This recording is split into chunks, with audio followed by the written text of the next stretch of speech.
పరిశుద్ధ గ్రంథము నుండి పాత నిబంధన గ్రంథము ఆదికాండము 3వ అధ్యాయము. దేవుడైన యెహోవా చేసిన సమస్త భూజంతువులలో సర్పము యుక్తిగలదై ఉండెను. అది ఆ స్త్రీతో, ఇది నిజమా?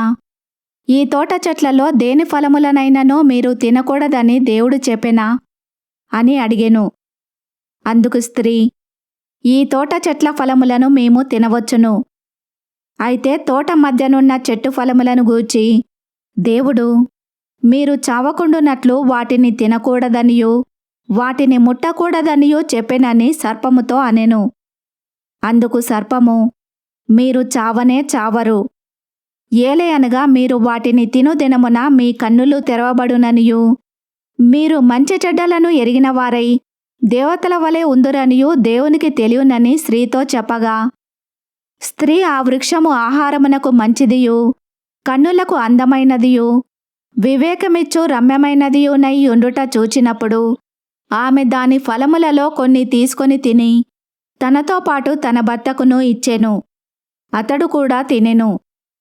అప్పుడు వారిద్దరి కన్నులు తెరవబడెను. వారు తాము దిగంబరులమని తెలుసుకొని అంజూరపు ఆకులు కుట్టి తమకు కచ్చడములను చేసుకొనిరి. చల్లపూటను ఆదామును అతని భార్యయు తోటలో సంచరించుచున్న దేవుడైన యెహోవా స్వరమును విని దేవుడైన యెహోవా ఎదుటికి రాకుండా తోట చెట్ల మధ్యను దాగుకొనగా, దేవుడైన యెహోవా ఆదామును పిలిచి, నీవు ఎక్కడ ఉన్నావనెను. అందుకతడు, నేను తోటలో నీ స్వరము వినినప్పుడు దిగంబరినిగా నుంటిని గనుక భయపడి దాగుకొంటిననెను. అందుకాయన, నీవు దిగంబరివని నీకు తెలిపినవాడెవడు? నీవు తినకూడదని నేను నీకాజ్ఞాపించిన వృక్షఫలములు తింటివా అని అడిగెను. అందుకు ఆదాము, నాతో నుండుటకు నీవు నాకిచ్చిన ఈ స్త్రీయే ఆ వృక్షఫలములు కొన్ని నాకియ్యగా నేను తింటిననెను. అప్పుడు దేవుడైన యెహోవా స్త్రీతో, నీవు చేసినది ఏమిటని అడగగా, స్త్రీ, సర్పము నన్ను మోసపుచ్చినందున తింటిననెను. అందుకు దేవుడైన యెహోవా సర్పముతో, నీవు దీని చేసినందున పశువులన్నింటిలోనూ భూజంతువులన్నింటిలోనూ నీవు శపింపబడిన దానవై నీ కడుపుతో ప్రాకుచు నీవు బ్రతుకు దినములన్నీయు మన్ను తిందువు. మరియు నీకును స్త్రీకిని నీ సంతానమునకును ఆమె సంతానమునకును వైరము కలగజేసెదను. అది నిన్ను తల మీద కొట్టును, నీవు దానిని మడిమ మీద కొట్టుదువని చెప్పెను. ఆయన స్త్రీతో, నీ ప్రయాసమును నీ గర్భవేదనను నేను మిక్కిలి హెచ్చించెదను. వేదనతో పిల్లలను కందువు. నీ భర్త ఎడల నీకు వాంఛ కలుగును, అతడు నిన్ను ఏలునని చెప్పెను. ఆయన ఆదాముతో, నీవు నీ భార్య మాట విని తినవద్దని నేను నీకాజ్ఞాపించిన వృక్షఫలములు తింటివి గనుక నీ నిమిత్తము నేల శపింపబడి ఉన్నది. ప్రయాసముతోనే నీవు బ్రతుకు దినములన్నీయు దాని పంట తిందువు. అది ముండ్ల తుప్పలను గచ్చపొదలను నీకు మొలిపించును.